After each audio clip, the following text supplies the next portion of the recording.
May I have this dance? Trash couple. Why would any man waste a dance on her?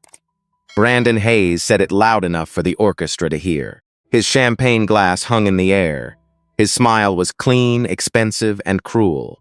Around him, young men in black tuxedos laughed because they knew they were supposed to. Because Brandon was a senator's son. Because in rooms like this, power did not need to shout. It only needed to smirk. Across the ballroom, Claire Whitmore sat frozen in her wheelchair. She was 18 years old. She wore a silver gown her mother had chosen with trembling hands. Pearl earrings brushed her neck. Her dark blonde hair had been pinned into a soft chignon. Under the chandelier light, she looked almost unreal, like a painting placed too close to the edge of a fire. But her hands were gripping the armrests, hard. Her knuckles had gone white. Brandon took one slow step forward. "Look at her," he said, turning toward his friends. "Everybody keeps pretending this is normal.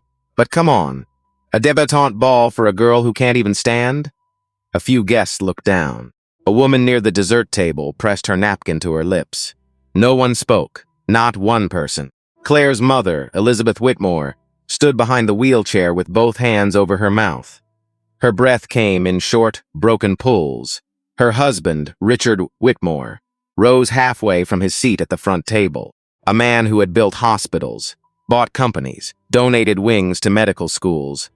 But in that moment, he looked helpless, because public cruelty has a strange power. It can freeze decent people in place. Brandon lifted his glass higher. "To old memories," he said, "and to knowing when something is beyond repair." The laughter came again, smaller this time, but it came. Claire lowered her eyes. A single tear slipped down her cheek and caught on the edge of her jaw. She did not wipe it away. Maybe she was too tired. Maybe she had learned that wiping tears only told people they had reached you. At the far end of the ballroom, near a champagne fountain shaped like the Whitmore family crest, a young black server stopped moving. His name was Ethan Walker, 19 years old, thin, quiet, wearing a borrowed tuxedo that pulled slightly at the shoulders. He had spent the evening refilling glasses for people who never looked at his face. To most of that room, he was part of the furniture, a hand holding a tray, a shadow near the wall. But Ethan was watching everything. He watched Brandon's mouth. He watched Claire's fingers tighten. He watched Richard Whitmore sit back down like a man swallowing broken glass. Then Ethan looked at Claire's legs, not with pity, with focus. His eyes moved from the angle of her hips to the position of her left knee, then to the way her foot rested against the wheelchair support. Something shifted in his face. Not shock, recognition. He had seen this before, years earlier, in a clinic no rich person in that ballroom would have entered. Coach Marcus Bennett stood near the service doors. He saw Ethan set the champagne bottle down, saw him remove his white gloves, saw him fold them once, then twice, and place them on the tray. The coach gave the smallest nod. Ethan stepped away from the wall. The room did not understand it yet, but the most underestimated person in that ballroom had just made a decision. And before the night was over, every doctor, donor, politician, and coward in that room would remember his name. 3 months earlier, Ethan Walker arrived at Bellwood Academy in the back seat of a county van. It was a cold Monday morning in Charleston. The kind of morning where the sky looked flat and gray, and even the old oak trees seemed tired. The van rolled up the gravel drive past brick walls, iron gates, and a sign carved in stone that said Bellwood Preparatory Academy, founded 1824. Ethan looked out the window, but said nothing. He had one duffel bag at his feet, one black coat from a thrift store, one small wooden case on his lap. From a distance, it looked like it might hold a violin. It did not. Coach Marcus Bennett was waiting at the front steps with his hands in the pockets of his navy jacket. He was a broad man in his 40s, with close-cut gray hair and the kind of eyes that noticed more than people wanted him to. When Ethan stepped out, the coach looked him over once. Not with judgment, with concern. "You Ethan Walker?" "Yes, sir." "Long ride?" "Yes, sir." The coach nodded toward the building. "Dining hall is through the side entrance. Scholarship dorm is on the 4th floor. You'll get your class schedule after breakfast. Ethan adjusted the strap of his bag. Then Coach Bennett lowered his voice. One more thing. Around here, people may act like they know what you are before they know who you are. Ethan looked at him. The coach held his gaze. Don't let them write your name for you. For a second, something moved behind Ethan's eyes, not softness, not fear, memory. Yes, sir, he said. Inside, Bellwood smelled like polished wood, old money, and floor wax. Portraits of white-haired men lined the halls. Governors, judges, bankers, boys whose names had become buildings. Ethan walked beneath them like a shadow crossing a wall. By 7 in the morning, he was in the dining hall. The other seniors sat at long tables under stained glass windows. They wore pressed shirts and school ties. They talked about ski trips, college interviews, lacrosse rankings, fathers who knew senators. Ethan wore a white service jacket. He moved between tables with a silver water pitcher. No one asked why. A boy with sandy hair held out his glass without looking up. Water. Ethan filled it. Another boy leaned back and whispered, "That the new charity case?" A third boy laughed under his breath. "No, that's the ghost." Ethan kept walking. His face did not change, but his fingers tightened around the pitcher handle. At the faculty table, Coach Bennett watched. His jaw moved once, like he was biting back words he knew would only make things worse. Ethan finished breakfast service, changed in a supply room, and went to calculus with damp cuffs and soap, still under one thumbnail. He sat in the back. The teacher introduced him quickly, like a footnote. "This is Ethan Walker. He'll be joining us for the semester." Half the class turned. Half did not. Brandon Hayes did. He sat near the windows, clean haircut, expensive watch, lazy confidence. He looked at Ethan's shoes first, then the thrift store coat folded over his chair, then the small wooden case beside his desk. "What's in the box?" Brandon asked. The teacher paused. Ethan looked forward, personal items. Brandon smiled. "That sounds mysterious." A few boys chuckled. Ethan did not answer. That bothered Brandon more than any insult would have. By noon, every hallway had swallowed Ethan's name and given him a new one. Ghost, Buzzboy, Charity Kid. He heard all of it. He stored none of it where they could see. That night, after washing dishes until the kitchen lights buzzed above his head, Ethan climbed 4 flights to the narrow scholarship dorm. The room was small. 1 bed, 1 desk, 1 window facing the service lot. He opened the wooden case. Inside was no violin. Only old medical notebooks, folded diagrams, and a worn silver locket. Ethan touched the locket with 2 fingers. His breath slowed. "Good night, Mama," he whispered. Then he opened a notebook filled with careful handwriting and anatomical sketches. Outside, Bellwood slept under wealth and ivy. Inside that small room, the boy they called Invisible studied the human spine like it was a language. And one day soon, that language would save a girl everyone else had given up on. Claire Whitmore had not always been the girl people pitied. 2 years before Ethan Walker ever stepped through Bell's surface entrance, Claire moved through Charleston like sunlight. She was 16 then. Fast on a horse, sharp in a debate room, graceful enough on a dance floor that her ballet instructor once told Elizabeth Whitmore, "That girl does not dance like she was taught. She dances like she remembers it from another life." Claire laughed more back then. Real laughter. The kind that made people turn their heads.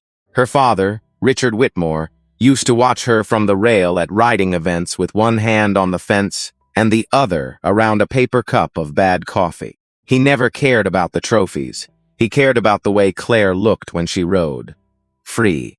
That Saturday at the Aiken Hunt Club, the air was heavy with rain. The sky had turned the color of pewter. Parents stood under white tents. Judges wiped their clipboards. Horses stamped and snorted in the wet grass. Claire sat tall on a chestnut gelding named Carolina Saint.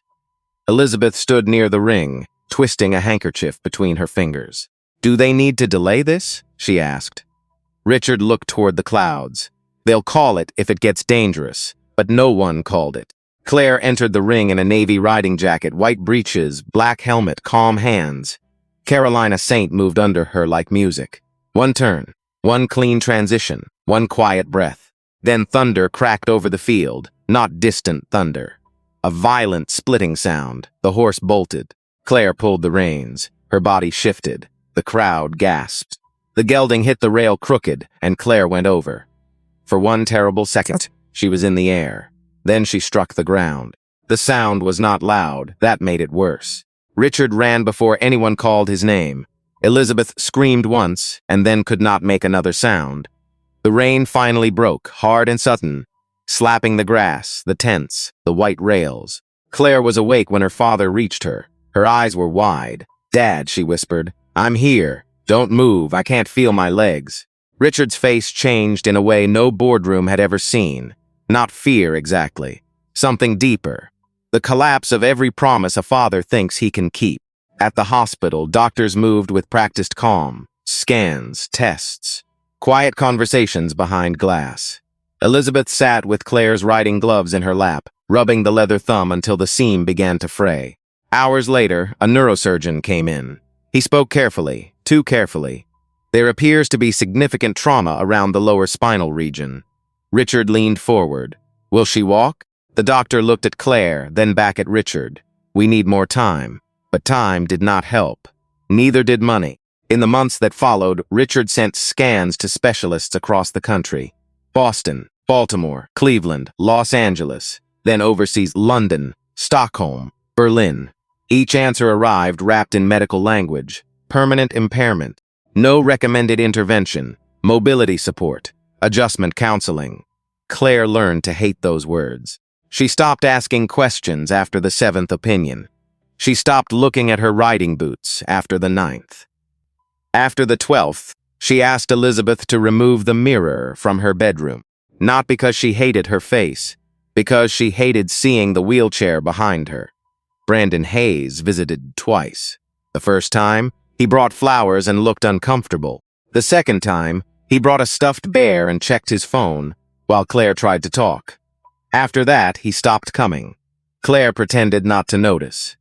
She noticed everything. By the time her 18th birthday approached, the girl who once filled rooms with laughter spoke softly and rarely. She read in corners. She watched other people dance through windows. She answered kindness with a smile that never reached her eyes. Then Elizabeth mentioned the ball. Claire stared at her mother from beside the bedroom window. "No, sweetheart." "No, Mom." Elizabeth sat on the edge of the bed. Her hands trembled as she smoothed the blanket over Claire's knees. "Just one night," she said. "Not for them. For you." Claire looked away. Elizabeth's voice broke. "I need the world to remember you are still here." That sentence reached Claire where medicine had not. She did not say yes right away, but she did not say no again. And 3 miles away, in a narrow dorm room at Bellwood, Ethan Walker was turning a page in his mother's old notebook, studying a diagram of an injured lower spine. He did not know Claire Whitmore's name yet, but the answer she needed was already in his hands. The night of Claire Whitmore's birthday ball arrived with rain on the windows and violin music floating through the walls. Ashford Manor stood on a rise above the Ashley River, bright against the dark January sky. Cars moved up the long drive in a slow line, black sedans, silver limousines, chauffeurs holding umbrellas, valet running across wet stone with their collars turned up. Inside, the house glowed. Crystal chandeliers poured warm light over the ballroom. White roses stood in tall glass vases. Magnolia blossoms floated in silver bowls. A 12-piece orchestra tuned near the far wall, soft notes rising and falling like nervous breaths. 400 guests moved through the room. Senators, surgeons, bankers, foundation presidents, women in silk, men in dark suits. People who knew how to smile without giving anything away. Claire sat near the edge of the dance floor. Her wheelchair had been polished until the metal shone. Elizabeth had insisted on that. The silver gown fell smoothly over Claire's knees. Her pearls caught the light each time she turned her head. "You look beautiful," Elizabeth whispered. Claire looked up at her mother. "You already said that, I know.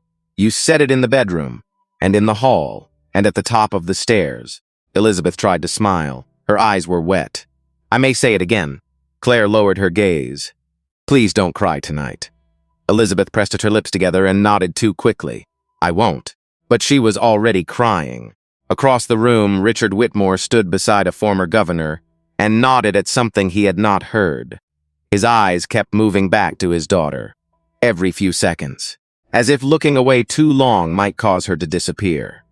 Near the service doors, Ethan Walker adjusted the cuff of his borrowed tuxedo. The jacket was too tight across the shoulders. The shoes pinched. He held a silver tray of champagne flutes and moved quietly between guests. A woman in emerald satin took a glass without looking at him. A man with a red face said, "Careful, son. That's worth more than your paycheck." His friends laughed. Ethan lowered his eyes. "Yes, sir." He stepped back. Coach Marcus Bennett watched from beside a marble column. He had come as Ethan's chaperone, though the school had made it clear Ethan was not here as a guest. The coach's hands were folded in front of him, but his jaw was tight. The first waltz began. Couples drifted onto the floor. Satin brushed against wool. Shoes slid across polished wood. The orchestra found its rhythm, elegant and controlled. Claire watched them. Her face did not break, but her breathing changed. Elizabeth leaned down. "Daniel Pierce is over there. He used to be in your chemistry class. I'll ask him." Claire's hand shot out and caught her mother's wrist. "Mom, don't." "Sweetheart, it's only one dance, please." Elizabeth looked at her daughter's hand. Thin fingers, white around the knuckles. Then she looked at the dance floor, where boys who had once begged Claire for attention now avoided looking in her direction. A mother knows when her child is drowning. Sometimes she reaches anyway. Elizabeth crossed the room. Daniel Pierce saw her coming. He was 18, blonde, clean-cut, son of an investment banker. He glanced past her shoulder at Claire, then down at his shoes. "Mrs. Whitmore," he said, forcing a smile. "Daniel, would you dance one waltz with Claire?" The smile faltered. "I would, really. But I already promised this one to someone." He had not. Everyone nearby knew it. Within 30 seconds, he found a girl in blue and guided her onto the floor. Elizabeth stood still. Then she turned back. Claire had seen everything. The second refusal came from Andrew Collins, who rubbed his wrist and said he had heard it playing lacrosse. The third came from Christopher Lane, who lifted his phone and claimed his grandmother was calling. The fourth promised, "Next song, Mom." There was no next song. By the fifth, whispers had begun. A girl near the punch table hid a laugh behind her hand. An older woman murmured, "Poor thing." Claire stared down at the silver fabric over her knees. Ethan heard it all from 10 feet away. He saw Elizabeth's shoulders shake. He saw Claire shrinking into herself without moving an inch. And then, from the front entrance, Brandon Hayes walked in late on purpose. He paused beneath the chandelier. He smiled, and the room seemed to sharpen around him. Brandon Hayes entered the ballroom, like he expected the air to move for him. He wore a black Tom Ford tuxedo, his hair combed back, his cuff links flashing each time he lifted his hand. 2 boys from Bellwood followed behind him. Then 3 more. Lacrosse teammates, sons of donors. Boys who had learned early that cruelty sounded less ugly when it came from money. Brandon paused near the champagne fountain. His eyes found Claire, not by accident. He saw the silver gown, the wheelchair, Elizabeth standing behind her with one hand pressed to her chest. He saw the empty space around Claire, that small, cruel circle people make when they are afraid of discomfort. And he smiled. A server passed with drinks. Brandon took one without saying thank you. "Well," he said, loud enough for the nearest tables to hear. "Looks like I missed the charity portion of the evening." One of his friends laughed too quickly. "Come on, man," another muttered. But he was smiling when he said it. Brandon did not look at him. He kept his eyes on Claire. She heard him. Her shoulders went still. Elizabeth stepped forward. "Brandon, this is not the time." He turned toward her with a polished little bow. "Mrs. Whitmore, always a pleasure." His voice had manners. His face did not. Richard saw it from across the room. He set down his glass. The former governor beside him stopped mid-sentence. Brandon walked closer to the edge of the dance floor, slow, enjoying the silence building around him. "You know," he said, "people kept telling me I should ask Claire to dance tonight." Claire's fingers tightened around the chair. Brandon lifted his glass. "But I had to wonder, how exactly would that work?" A thin laugh broke from one of the boys behind him. The orchestra kept playing, but softer now, as if the musicians themselves were ashamed to make sound. Claire raised her chin. Not much. Just enough. Brandon, she said quietly. Please stop. That should have ended it. In a decent room, it would have. But power does not always teach decency.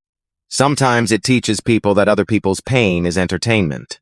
Brandon leaned in slightly. Stop what? I'm just asking a practical question. Elizabeth's voice shook. You need to walk away. He looked past her, straight at Claire. Why would any man waste a dance on her? The words landed hard. No one breathed. Then Brandon turned, playing to the room now. Look at her, guys. Everybody dressed this up like a fairy tale. The dress, the flowers, the orchestra. But come on, she's not Cinderella. One of the boys whispered Brandon, enough. He ignored him. She's a broken doll. Nobody returned to the store. A sound came out of Elizabeth. Small, wounded, more breath than cry. Claire did not move. A tear slipped down her face and disappeared against the silver collar of her gown. Richard pushed back his chair. This time, he stood fully. But before he could cross the room, an older board member touched his arm. Richard, the man whispered, not here. Cameras are everywhere. Richard stared at him. That was the moral sickness of the room. Not that Brandon was cruel. Cruel men had always existed. The sickness was that grown adults were calculating public relations while a young woman was being humiliated in front of them. Near the service wall, Ethan Walker set his tray down. The sound was small, metal against marble, but Coach Marcus Bennett heard it. He looked over. Ethan removed his white gloves, left hand, right hand.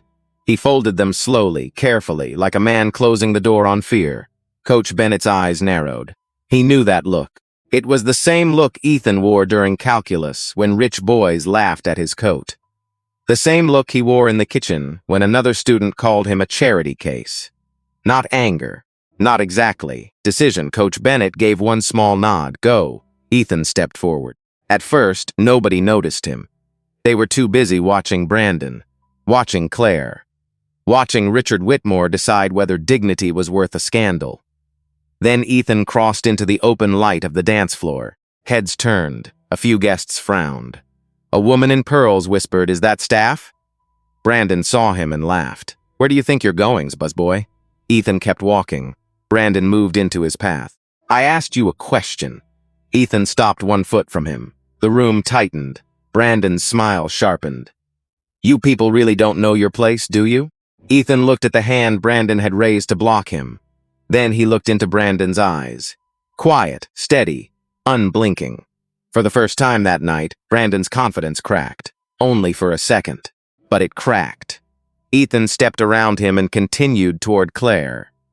400 guests watched a server walk across a ballroom where no gentleman had found the courage to stand. And every step sounded louder than the music. Ethan reached Claire's wheelchair and lowered himself to one knee. Not like a servant. Not like a boy begging permission from a wealthy room. He knelt the way a person kneels when they want to meet another human being, eye to eye. Claire looked at him through tears. Up close, Ethan could see how hard she was trying not to fall apart. Her lips were pressed together. Her breath was shallow. Her hands still gripped the armrests as if the chair were the only thing holding her inside her own body. "My name is Ethan Walker," he said quietly. "I'm sorry for what he said."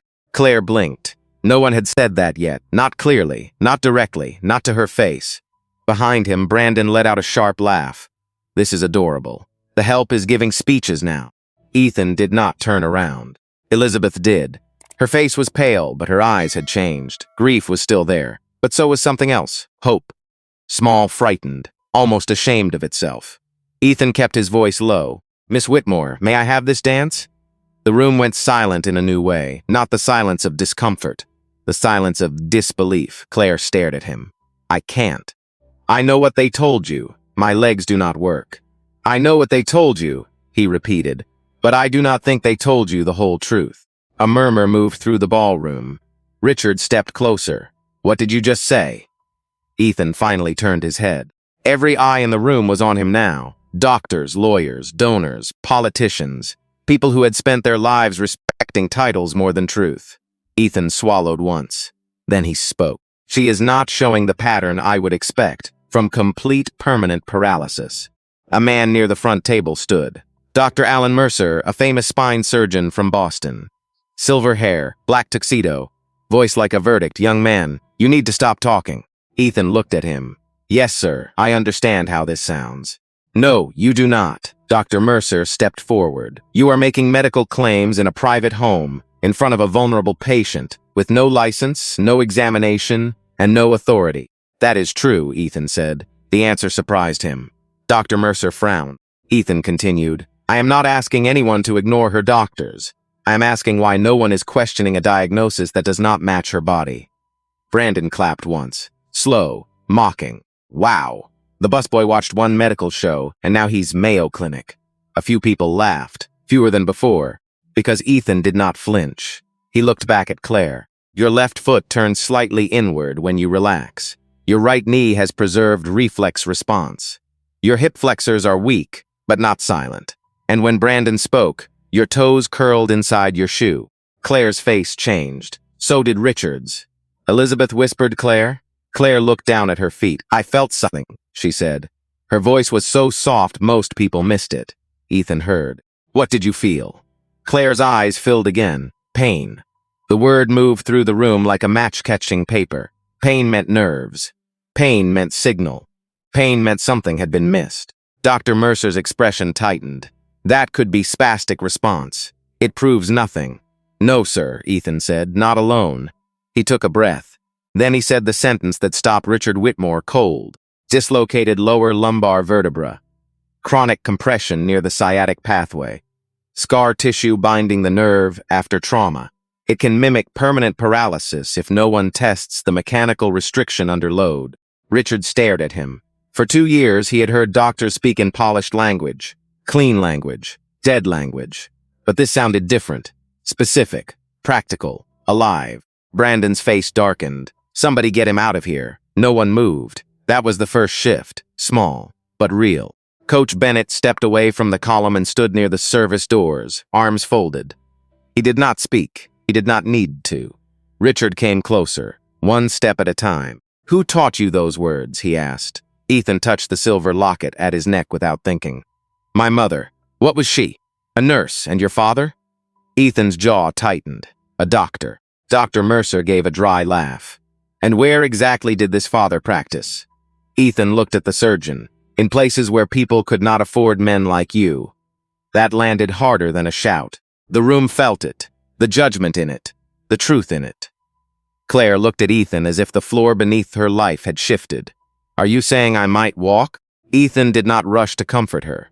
That mattered. He did not sell her a miracle. He gave her respect. I'm saying there is enough here to ask better questions, he said. And if you allow it, I may be able to help you feel whether the nerve is still communicating. Elizabeth covered her mouth again. Richard's voice dropped. Is it dangerous? It could be if done wrong, Ethan said. That is why I will not touch her unless she says yes. Not you. Not the doctors. Her.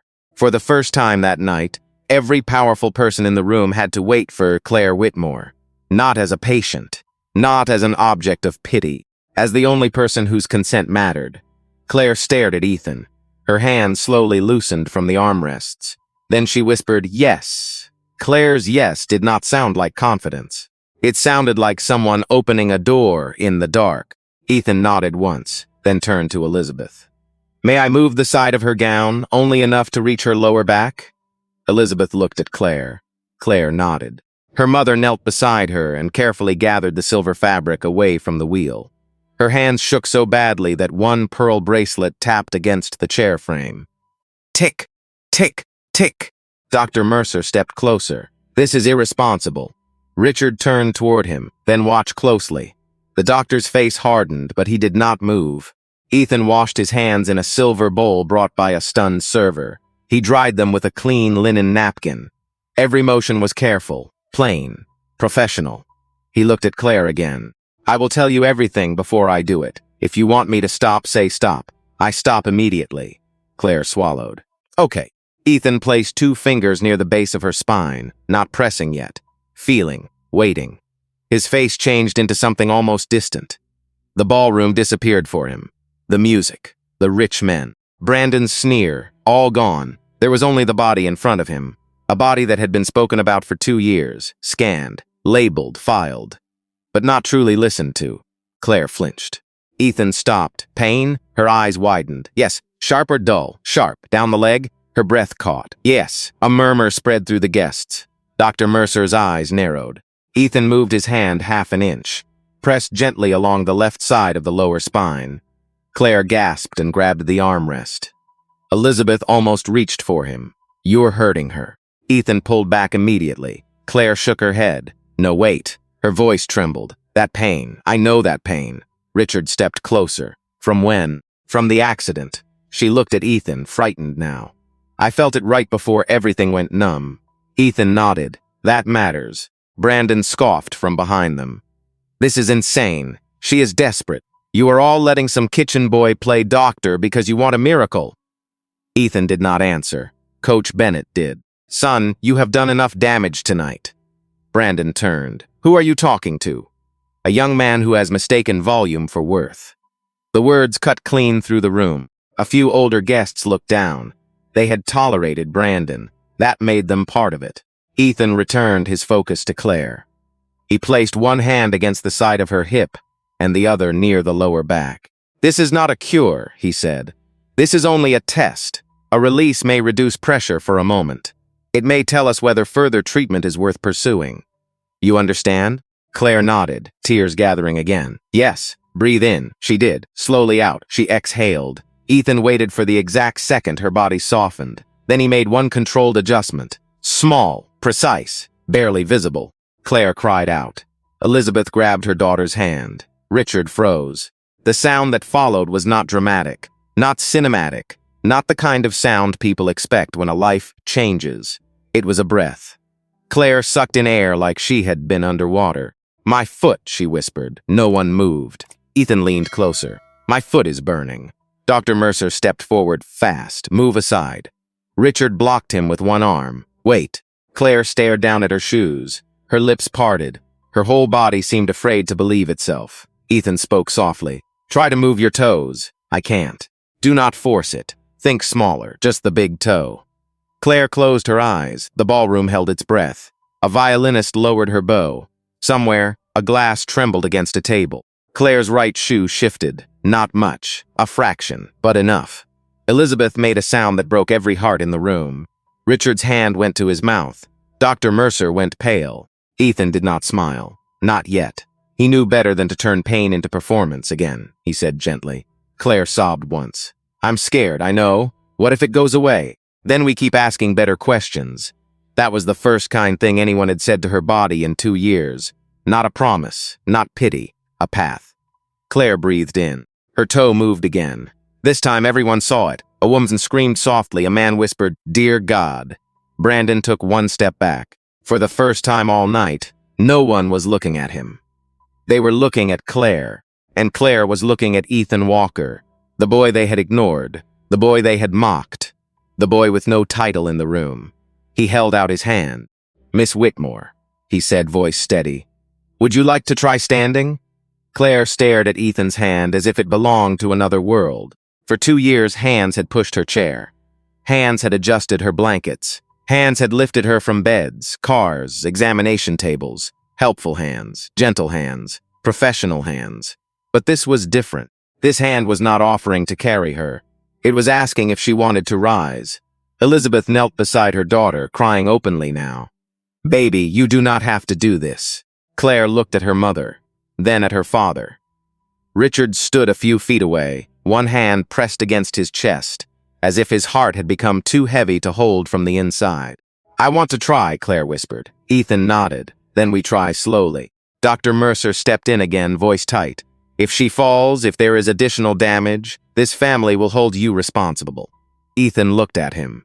No, sir. I will hold myself responsible. That answer quieted the doctor more than defiance would have. Ethan positioned Claire's feet carefully beneath her knees. 1 inch at a time. He adjusted the angle of her right foot, then her left. Claire watched every movement, breathing like each second had weight. Hands on my shoulders, Ethan said. Claire hesitated. Then she placed both hands on him. Her fingers trembled against the black fabric of his tuxedo jacket. Ethan braced his stance.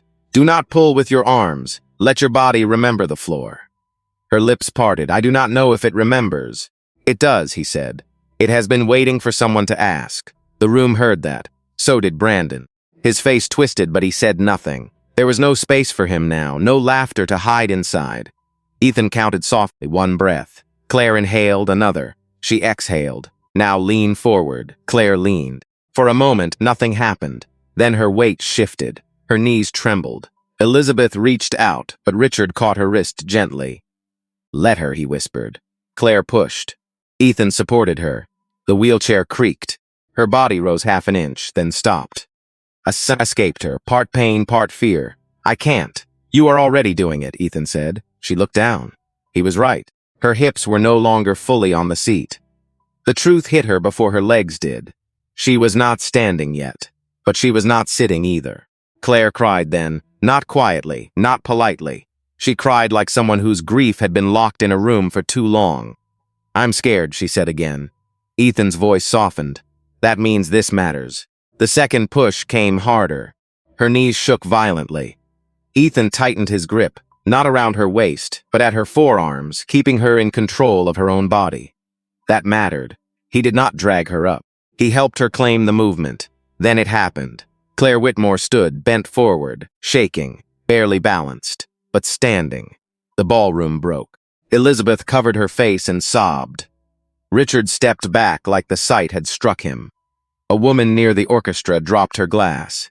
It shattered across the wood, and still no one looked away. Claire lifted her head. Her eyes searched the room, stunned and afraid, as if she expected the world to deny what her body had just done. Ethan stayed close. Do you want to sit? Claire shook her head. No. One word. Small. But it sounded like a verdict. The orchestra conductor stood frozen with his baton in the air. Ethan turned his head. Could you play something slow? The conductor blinked. Of course. His voice cracked. A waltz began, soft at first. Careful. Like the musicians were afraid to startle a miracle that was not really a miracle, but something more painful and more human. A misdiagnosis. A forgotten body. A girl finally heard. Ethan looked at Claire. Only if you want to. She gave a broken laugh through tears. I thought I already said yes. The first step nearly failed. Her right knee buckled. Ethan caught her. Claire gasped. Elizabeth cried out. Dr. Mercer moved, but Richard held up one hand. Wait. Claire's jaw tightened. Again, she said. The second step held. Then the third. Then the fourth. The room counted without speaking. By the eighth step, Ethan and Claire had reached the edge of the dance floor. He guided her gently into the slowest waltz that ballroom had ever seen. No spin, no flourish, just weight, breath, trust. Claire's silver gown moved across the polished wood. Her feet dragged slightly, then found rhythm. Ethan kept his eyes on her face, not her legs. That was why she trusted him. For the first time in 2 years, Claire Whitmore was not being watched as a tragedy. She was being witnessed as a woman. And behind them, Brandon Hayes stood alone in his perfect tuxedo, shrinking in a room that had finally found conscience. The waltz lasted less than a minute. No one in that ballroom would remember it that way. To them, it stretched wide and impossible, filling the room with the sound of soft strings, held breath, and the faint drag of Claire's shoes against polished wood. Ethan moved with restraint. He never let the dance become a performance. He kept her weight centered. He watched every tremor in her knees. He listened to her breathing. Claire laughed once. A small sound, broken at the edges. Then she cried harder. I'm standing, she whispered. Ethan nodded. Yes, Mom, I'm really standing. Yes, Mom. Richard Whitmore turned away for 1 second and pressed both hands against his face. He had stood in hospital conference rooms with the best specialists in the world.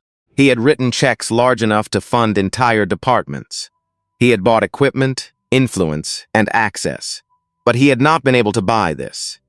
His daughter's weight on her own feet. Elizabeth walked beside the dance floor with one hand over her heart, afraid to come closer, afraid to blink. Her lips moved without sound. A prayer, maybe, or her daughter's name. Then Claire's right knee softened. Ethan felt it before anyone saw it. He stopped the dance immediately. Chair, he said. The word was calm, but sharp. Coach Bennett moved first. He rolled the wheelchair forward with both hands. Richard helped. Elizabeth guided the gown clear of the wheels. Ethan lowered Claire carefully, slowly, protecting her back, keeping her from collapsing. The moment she sat down, the room erupted. Not applause at first. Noise. People talking over one another. Chairs scraping. Shoes moving. Someone crying. Someone saying, "I saw her foot move." Someone else saying, "Call an ambulance." A doctor asking for space. A guest whispering, "Who is that boy?" Brandon stood near the edge of the room, pale now. His friends were no longer laughing. One of them, Daniel Pierce, looked at Claire, then at the floor, shame climbing into his face like heat. He had refused her earlier. He knew it. So did she. Dr. Mercer stepped toward Ethan with controlled anger. "You had no right to attempt a manual adjustment in a ballroom." Ethan turned to him. "You're right to be concerned. That was reckless." "It would have been reckless to promise a cure," Ethan said. "I didn't." Dr. Mercer opened his mouth, then stopped. Because Ethan was not acting like a boy who wanted credit. He was acting like someone trained to fear harm more than embarrassment. Richard faced the doctor. "What happens now?" Dr. Mercer looked at Claire, then Ethan, then back to Richard. His pride fought his duty. Everyone watched the fight. Finally, the doctor exhaled. "She needs a full neurological reassessment. New imaging, dynamic studies, reflex mapping, tonight." Ethan nodded, and weight-bearing tests. Not only supine scans. Dr. Mercer stared at him. That suggestion was correct. Too correct. "Where did you learn that?" he asked. Before Ethan could answer, an elderly woman stepped forward from table 7. Mrs. Eleanor Grant moved slowly with a cane in one hand and a sharpness in her eyes that age had not touched. She had been quiet all evening, not because she was weak, because she had lived long enough to know when a room was lying to itself. "May I see that locket, young man?" she asked. Ethan's hand went to his chest. The silver locket rested under his shirt. He hesitated. The ballroom quieted again. Mrs. Grant's voice softened. "Please." Ethan opened it. Inside was a faded photograph. A black man in a white coat, a woman in blue scrubs, a little boy between them, serious and thin, holding both their hands. Mrs. Grant brought the locket closer to her face. Her breath caught. "Oh, my lord," she whispered. Richard stepped closer. "Eleanor?" She looked at Ethan as if she were seeing a ghost. "Your father was Dr. Samuel Walker." Ethan's throat tightened. "Yes, Mom." Mrs. Grant gripped her cane. "I knew his work. Everyone in rural clinics knew his work. He was not famous in rooms like this. But in the mountains, in county hospitals, in church basements, people called him when nobody else would come. No one spoke. He treated farm workers, veterans, children with no insurance. He wrote papers under other doctors' names because journals would not take him seriously. But half the techniques they use now in community spine rehab came from men like him." Dr. Mercer looked down. Richard looked at Ethan with a new kind of shock. Not because Ethan had power in the way that room understood power. No title, no fortune, no office. But a different power. Knowledge carried through sacrifice. Authority earned without applause. A legacy built in places wealth refused to enter. Ethan closed the locket with a trembling thumb. "I only did what he taught my mother," he said, "and what she taught me." Claire reached for his hand. This time, he let her take it. And Richard Whitmore, the billionaire everyone feared, lowered his head before the server no one had seen. Richard Whitmore did not speak right away. He stood in front of Ethan Walker, with 400 people watching, his daughter's hand still trembling in Ethan's, and the whole room waiting for the billionaire to do what powerful men usually did.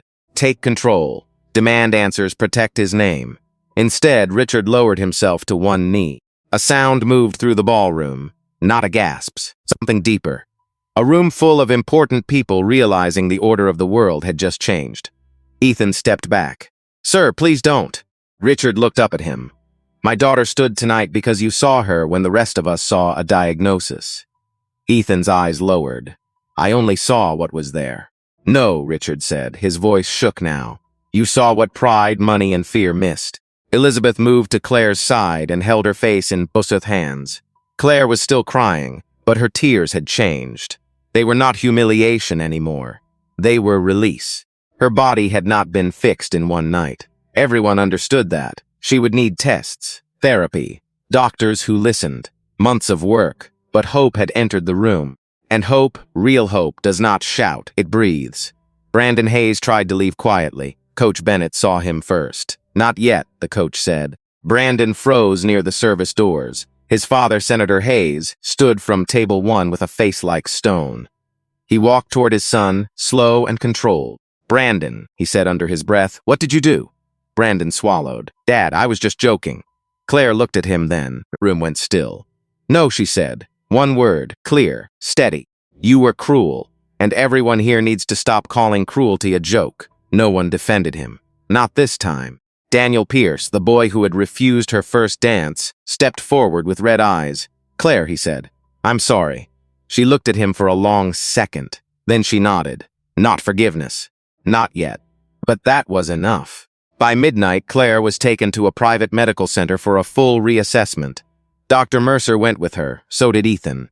Not as a doctor, not as staff, as the person who had noticed what others ignored. The new tests did not reveal magic. They revealed evidence, nerve response, mechanical compression, treatable complications. A difficult road, but not a closed one. 3 weeks later, Claire began assisted rehabilitation. 3 months later, she took 12 steps with braces. 1 year later, she walked across a small garden path while her mother held her breath and her father wept into his hands. Ethan received a full scholarship to Johns Hopkins. Richard funded the Samuel Walker Community Spine Clinic in Charleston, built for people without influence, without private insurance, without anyone returning their calls.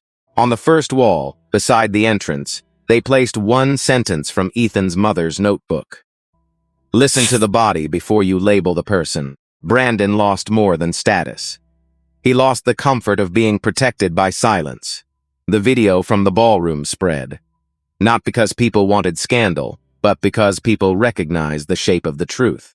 They had seen rooms like that. They had sat in them. Some had laughed. Some had stayed quiet. Many decided they never would again.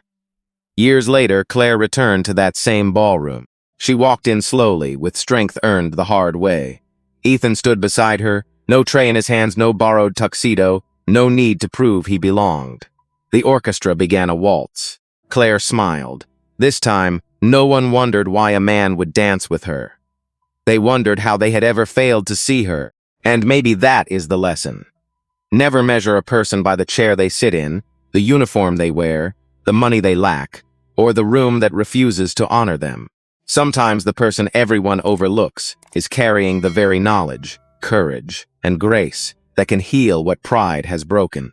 If this story moved you, like this video, subscribe for more stories about dignity and justice, and comment these 3 words.